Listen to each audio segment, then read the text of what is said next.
Welcome to brilliantmaths.com, where every student has an opportunity to excel in math. Are you still struggling with math? Subscribe to brilliantmaths.com. You'll get access to all the resources that are available over there. You'll get resources right from primary 1 to end of secondary school mathematics.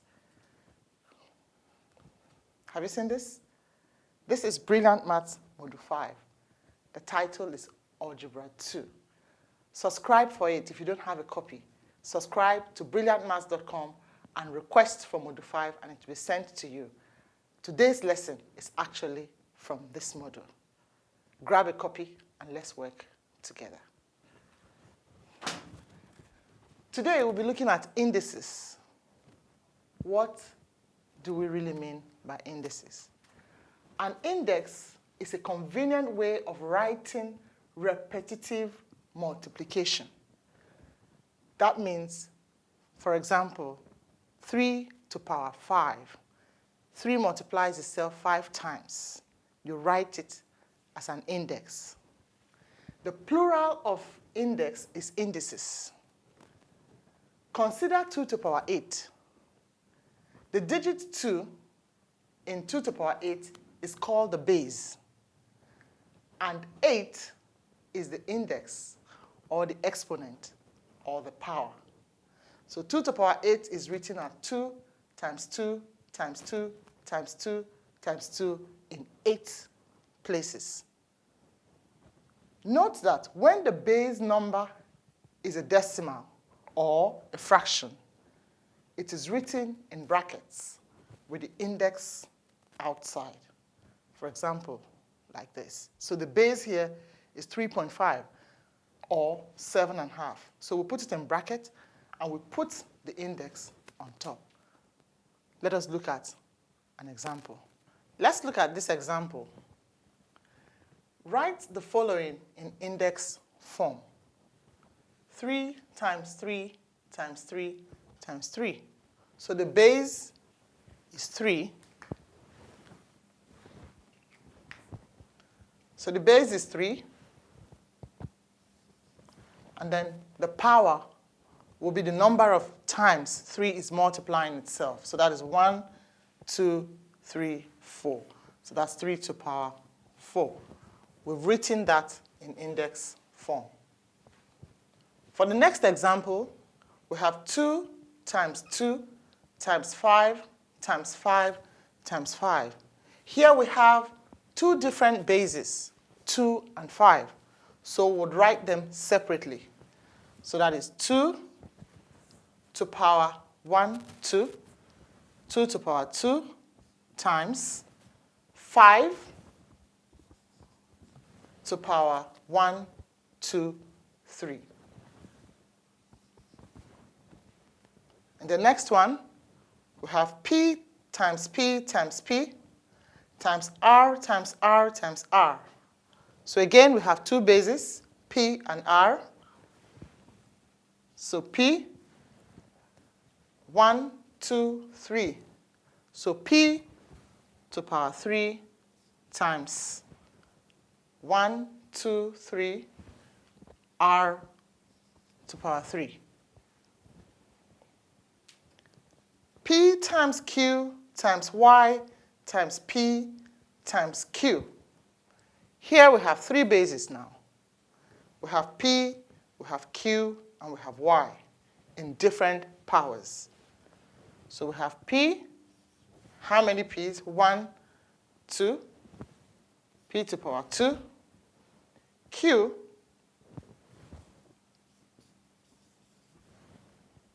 1, 2. Q to the power 2 times Y. Just one of it. So this is how to write these repeated multiplication in index form.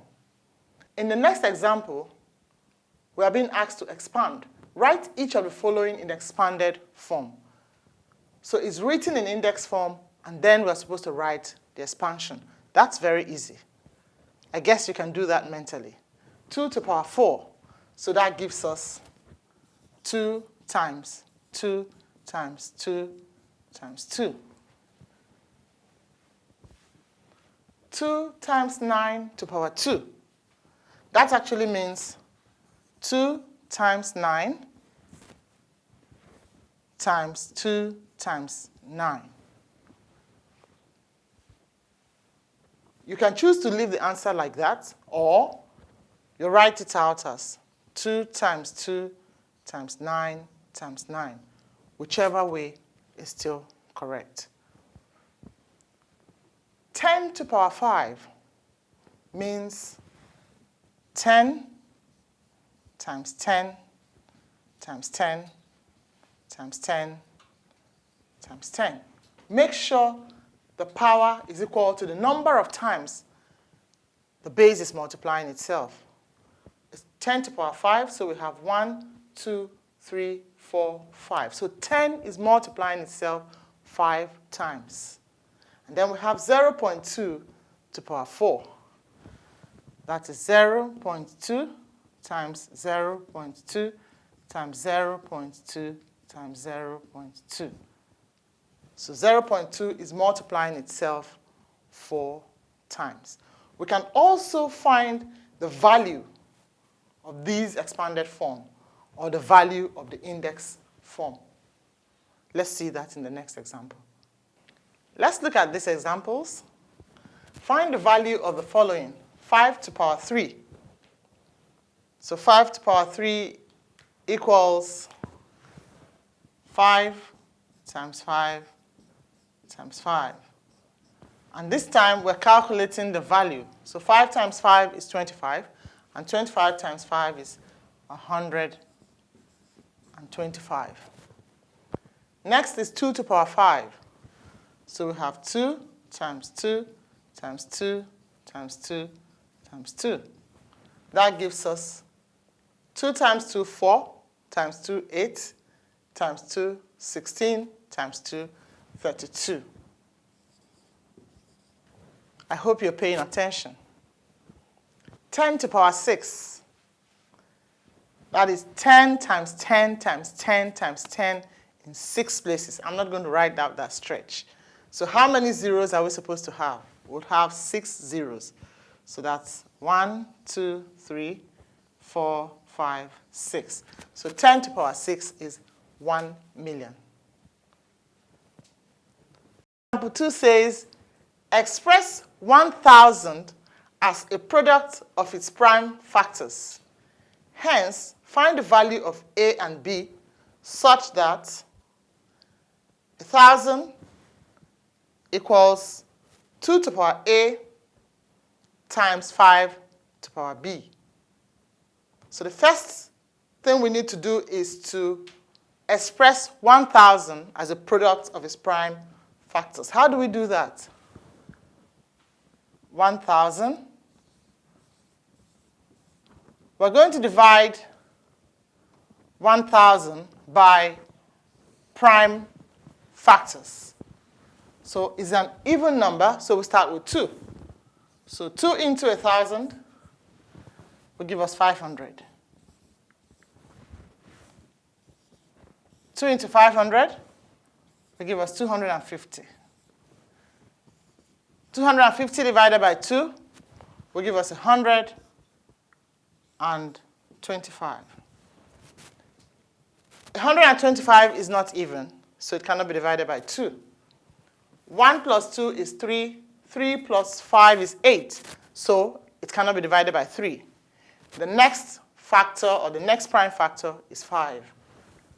5 into 125. 5 into 12 is 2, which is 10. Remember, 2 into 25 is 5. 5 into 25 is 5.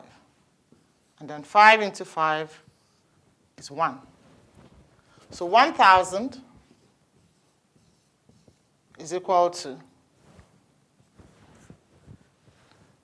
2 times 2 times 2 times 5 times 5 times 5. So that's equal to, we have been told to write it in this form, 2 to the power A times 5 to the power B. It becomes 2 to the power 3 times 5 to the power 3. And we're told to find the values of a and b.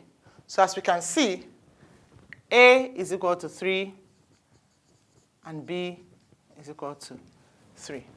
This is very easy. Take time to do more of it from Module 5 of Brilliant Maths modules. In this example, we're going to look at the laws of indices and then solve some examples using the laws. The first law says a to the power m times a to the power n. This is actually equal to a to the power m plus n. What you must note here is that it's the same base. So when they are the same bases and different powers, to multiply them, you can simply add the powers together. So if we look at the first example that is related to that law, 2 to the power 2 to the power 2 times 2 to the power 2 times 3 to the power 2. This will be equal to 2 and 2 are the same base, so we could say 2 to the power 2 plus 2, which is 4, times 3 to the power 2. We cannot add the 2 to this 4 because the bases are different. We can only add them together when the bases are the same. So note that. A to the power m divided by a to the power n. Again, the bases are the same, so division law is subtraction. We'll subtract n from m. So it becomes a to the power m minus n. So we can show that here. 2 to the power 7 divided by 2 to the power 3. If I was to do that really, really simplified, I would have 7 2's on top. That is 2 multiplying itself 7 times, and 2 multiplying itself 3 times at the bottom. And then 3 of the 2's will cancel out 3 on top, and that will leave us with 4, which is the same as 2 to the power 7 minus 3. And the answer will be 2 to the power 4. The bases are the same. You must take note of that. A to the power m all raised to the power n. This is a to the power m times n. You multiply both powers. So here we have 3 to the power 2 all raised to the power 3. So that is 3 to the power 2 times 3 to the power 2 times 3 to the power 2. If you simplify it like that, then you can add the 2's together. And that will be 2 plus 2 plus 2, which will give you 6, which is the same as 3 to the power 2 times 3, 3 to the power 6. I find that very interesting. A to the power 0 is equal to 1. The rule or the law is any number raised to the power 0 is equal to 1. 100 raised to the power 0 is 1. 1,000 raised to the power 0 is 1. 0.5 raised to the power 0 is 1. Any number raised to the power 0 is equal to 1. Then let's note that from this law, if we have two bases, a to the power 1 times b to the power m, all raised to the power n, it means a is raised to the power n, and then b will be raised to the power mn. I just wanted you to take note of that. And for the last example we have here, 2 to the power 3 times 3 to the power 2. This will remain the same if we are to leave the answers in index form, because the bases are different, so they cannot be simplified using indices. So if you are told to simplify using indices, the answer remains the same, since the bases are different. We'll work on more examples later. Let's look at more laws of indices. We have looked at the first 4 laws. We have another set of laws to study. A over b to the power n is the same as a to the power n over b to the power n. In the first example by the side, so if we have 3 to the power 3 over 2 to the power 3,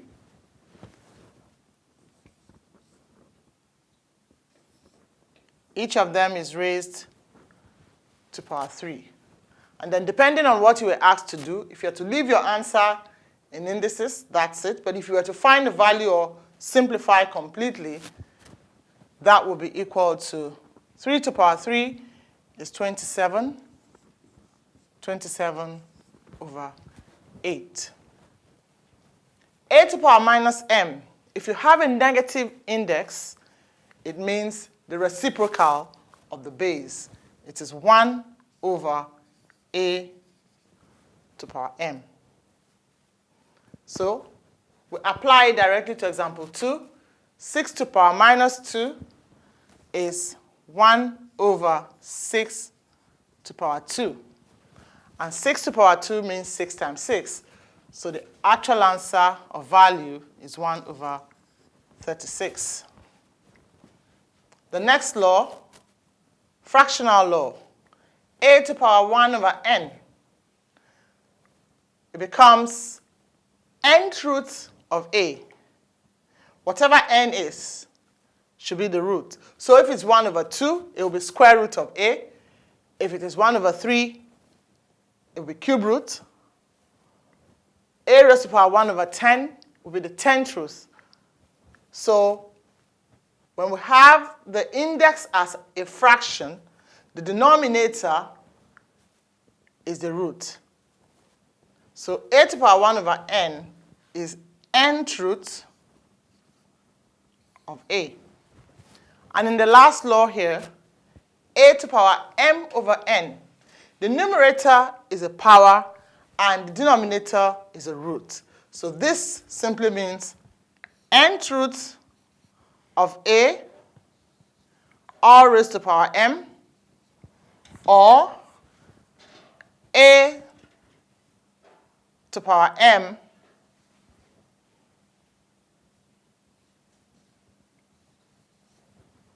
to the power n. Sorry, nth root of a to the power m. So whichever way you write it, it's correct. Whichever one you decide to do first. So let's look at example 3 here. To the power 1 over 3, that means the cube root of 8. And 8 is 2 times 2 times 2. So cube root of 8 is 2. And in the last example, we have 32 raised to the power 2/5. So power 2/5, that implies 5th root of 32 all squared. 32 is 2 to the power 5. 2 times 2, 4 times 2, 8 times 2, 16 times 2, 32. So 32 is 2 to the power 5. So 5th root of 32 is actually 2. So the 5th root is 2, and then 2 squared will be equal to 4. So the answer to that is 4. If we decide to square it first and find the square of 32, 32 times 32, before we find the square root, we'll still get the same answer as 4. Let's look at these examples. 4n to the power 4 all raised to the power 2. How do we simplify that? It means 4 to the power 2, or 4 squared, times n to the power 4 squared. So that answer will be 4 squared is 16, and n to the power 4 squared will be n to the power 8. From the laws that we studied, it will be 4 times 2, which gives us 8. The next one says 27 to the power minus 2/3. It's a negative index, so it means the reciprocal of the base. 1 over 27 to the power 2 over 3. And then this becomes cube root of 27 all squared. So 1 over cube root of 27 is 3, because 3 times 3 times 3 is 27. And then 3 squared is 9. So the actual answer is 1 over 9. And for the third example, 1/4 raised to power half. That is the same as square root of 1 over square root of 4, or square root of 1 over 4, which is equal to a half. Next, we have minus 9 raised to power minus 4. Negative index again, 1 over minus 9 to power 4. And that becomes 9 to power 4. Minus 9 times minus 9 times minus 9 times minus 9. So minus 9 is multiplying itself 4 times. The negative times negative is positive. So when it multiplies itself 4 times, it becomes positive. And 9 to power 4 is 6,561. So the answer will be 1 over 6,561. Interesting. The next one, we have x squared to power half.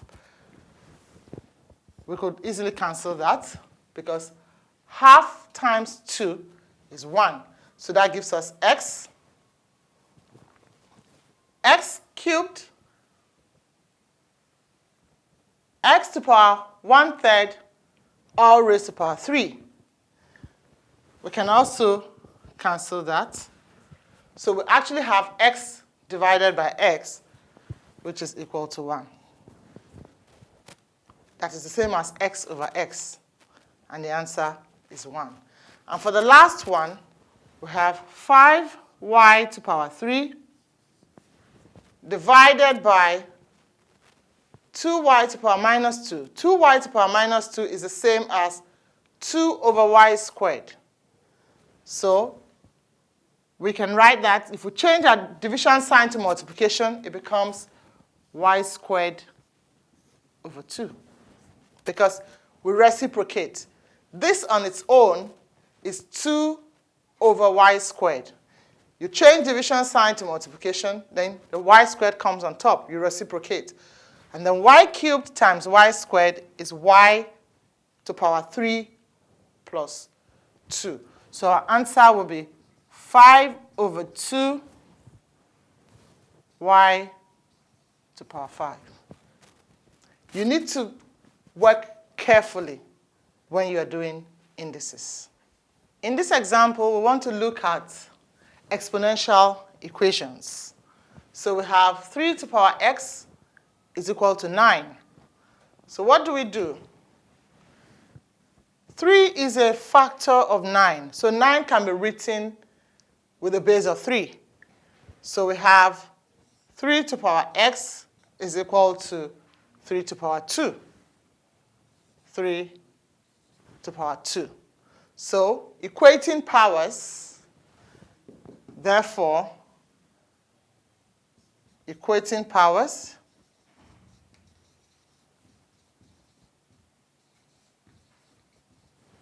x is equal to 2. That's very simple. Here we have 4 to power minus 3x is equal to 1 over 64. 64 can be written with a base of 4 and a given power. So what is that power? 4 times 4 times 4 is 64. So we have 4 to power minus 3x is equal to 4 to power 3. What do you notice? It's supposed to be minus 3 because this is a reciprocal. So it comes up and it becomes 4 to power minus 3. So here we can then equate powers because the bases are the same. The only occasion where you can equate powers is when the bases are the same. So minus 3x is equal to minus 3. equating powers, comma, minus 3x is equal to minus 3. What does that imply? X is equal to minus 3 over minus 3. Therefore, x is equal to 1. We want to solve this exponential equation. Please pay attention. It's a little tricky. And at any point, if you don't understand, stop the video, go back, and watch it again. All right. Solve the equation 2 to the power 2x plus 1 plus 2 to the power x plus 4 is equal to 2 to the power x plus 8. From indices, we know that this is the same as 2 to the power 2x times 2 to the power 1. We can remember that. So the powers are adding, and that's why we have 2 to the power 2x plus 1 plus 2 to the power x times 2 to the power 4. I hope you can remember that. Is equal to 2 to the power x plus 8. All right, having done that,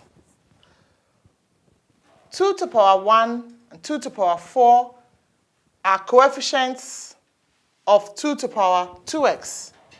So we can write this as 2 to the power, we can write this as 2, in bracket we can write this as 2 and put 2 to the power x in a bracket, because this is 2 power 2x, that's power x, and that's power x. So 2 to the power x in bracket, and then it is squared.